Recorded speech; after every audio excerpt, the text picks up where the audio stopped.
Number 1 पे है उड़ीसा में एचएमएस, परंतु हमारा वर्कर ढूंढ रहा लीडर कहां पर है, ये हमारे पास कंप्लेंट आ रही है। द नेशनल वर्किंग कमेटी में हमने तय किया कि हम we will go to the Orissa, उन्होंने हमारे को लिख के ही नहीं दिया कि आप आइए, डेट ही नहीं बता। हमारी जब 60 की हड़ताल में रिकॉग्निशन फेडरेशन की खुल गई थी तो हमारे लीडर एचएमएस की तरफ से, ये एफिलिएट है हमारे, पहले वाले लीडर सब आते जाते थे। अब ये बड़ी हमारे लिए शर्म की बात है कि कितना बड़ा स्ट्रॉन्ग, तो कंपैशन ग्राउंड यूनियन में भी गलती है, तो मेरे को जनरल सेक्रेटरी भी रखो।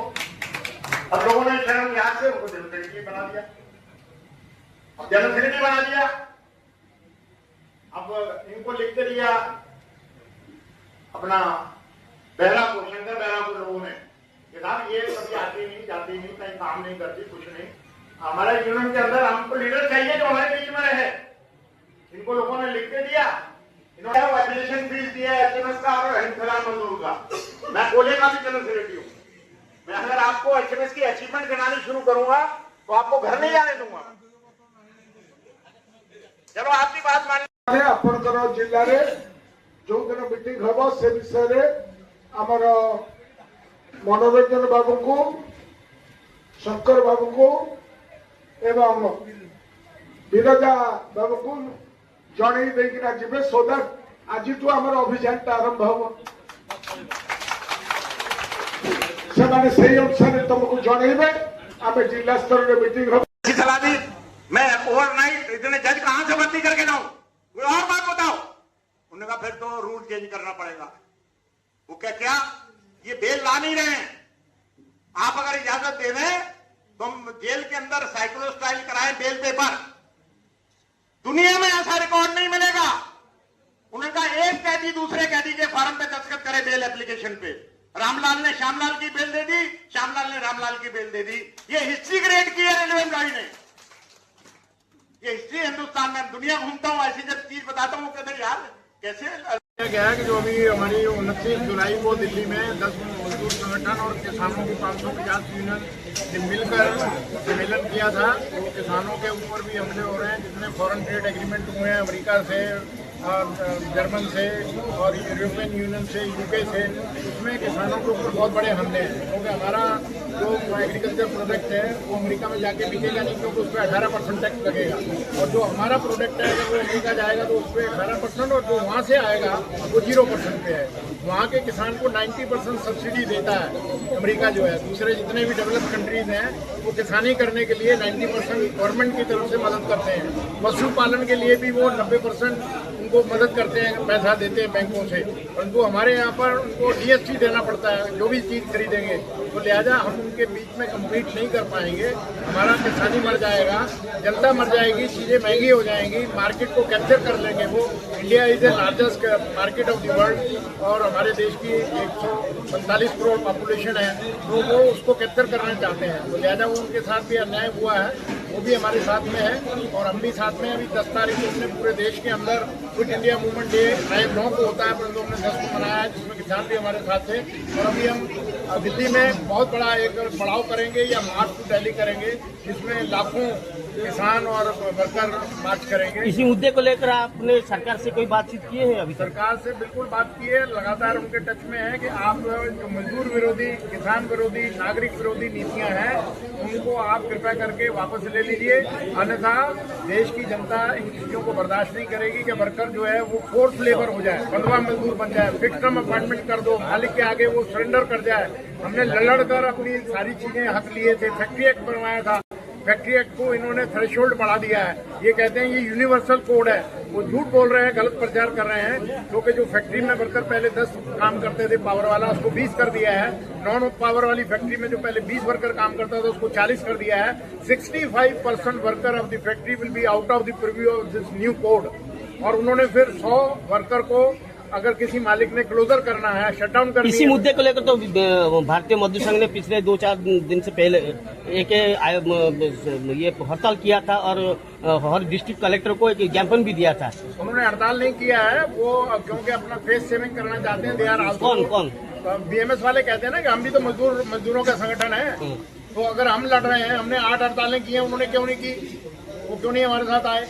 क्योंकि उनका लाइसेंस मिलता है नागपुर से, हमारा लाइसेंस मिलता है वर्कर ही रहते हैं, वो रहते हैं नागपुर के पास, नागपुर जो कहेगा वही करेंगे। तो लिहाजा अच्छी बात है अगर वो वर्कर की डिमांड को जो हम उठा रहे हैं, हम संघर्ष में हैं, स्ट्रगल में हैं, वो भी आ जाए, अच्छी बात है, हम तो उनको निमंत्रण देते हैं। तो आपके साथ वो क्यों नहीं आते? कोल में आए हैं, कोल की 5 दिन की हड़ताल में आए थे, हमने 3 दिन में उसको ठप कराया। उस वक्त नागपुर से कोई इंस्ट्रक्शन नहीं मिला था उनको? वो मिलता है, परंतु वहाँ पर अगर जहाँ पर एक जगह पर कोल माइन में हजारों वर्कर काम करते हैं, वहाँ पर 5 आदमी अगर काम पे जाएंगे तो उनको शर्म नहीं आएगी, वो कॉलोनी में रहेंगे नहीं, वहाँ पर उनके बच्चों को लोग ताने नहीं मारेंगे कि हमारा बाप तो लड़ रहा है और आप जो है वो सरकार की दलाली कर रहे हैं। तो इसलिए शर्म के मारे उन्होंने कहा कि हम भी वर्कर से बाहर नहीं जा सकते, तो वो उनके साथ में गए, डिफेंस में गए।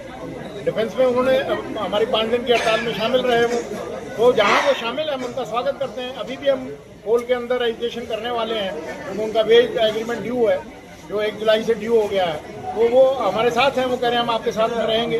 तो आगे में उड़ीसा को संगठन के सशक्त करने के लिए क्या प्लान है आपका उड़ीसा में? हमारा यहाँ पर इलेक्शन ओवर ड्यू था, 18 में हुआ था। हमारे सारे सीनियर लीडर जो हैं वो एज की वजह से उनकी डेथ हो गई है, चाहे वो हमारा राजेंद्र सिंह था, चाहे उससे पहले जोगिंदर त्रिपाठी थे, चाहे केसी पात्रा थे, अब ये सीनियर मोस्ट बचे हैं, ये इलेक्टेड वाइस वर्किंग प्रेसिडेंट हैं।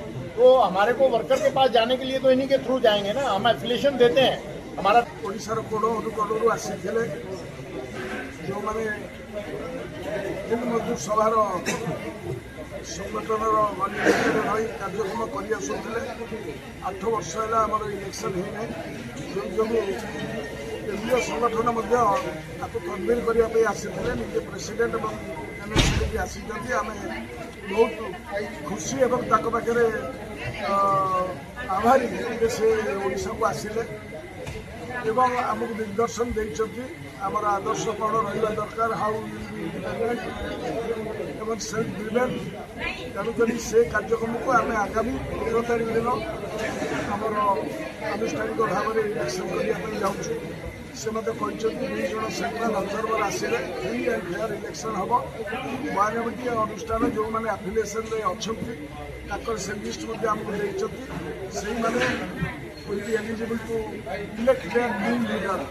अपन ही पारंतु जी भी ही पारंतु जी इलेक्शन हबो अनॉनमसली इलेक्शन हबो इलेक्शन हबो इलेक्शन में जो माने इच्छा करिवे से पार्टिसिपेट करिवे जी इलेक्टेड ही ना आसीबो सेटा हला हम एचएमएस रो माने राष्ट्रीय स्तर रो एवं वर्तमान स्तर पर्यंत सेटा ने मापक ही फेयर इलेक्शन हबो ओडिसा रो सब कोण अनुकोण आसी थे कारण किसी लोक धारणा दौले जे ओडिशा रे एचएमएस दुर्बल हो जाए एचएमएस के दुर्बल नथिला दुर्बल रहिबो नै एवं सबल रही गरीब खटिया मेहनती मनुष्यर कथा को आम उठेबू एवं आमर सर्वभारतीय स्तर में जो नेतृत्व जो निर्देश देवे जो जो डाकरा दिया अन्य समस्त ट्रेड यूनियन मान सहित एकाठी कार्यक्रम कर व्यवस्था अच्छे आम बहुत खुशी जे गतकाली आमर नेशनल प्रेसिडेंट और नेशनल जनरल सेक्रेटरी उभय सहित गोटे इंटराक्शन होता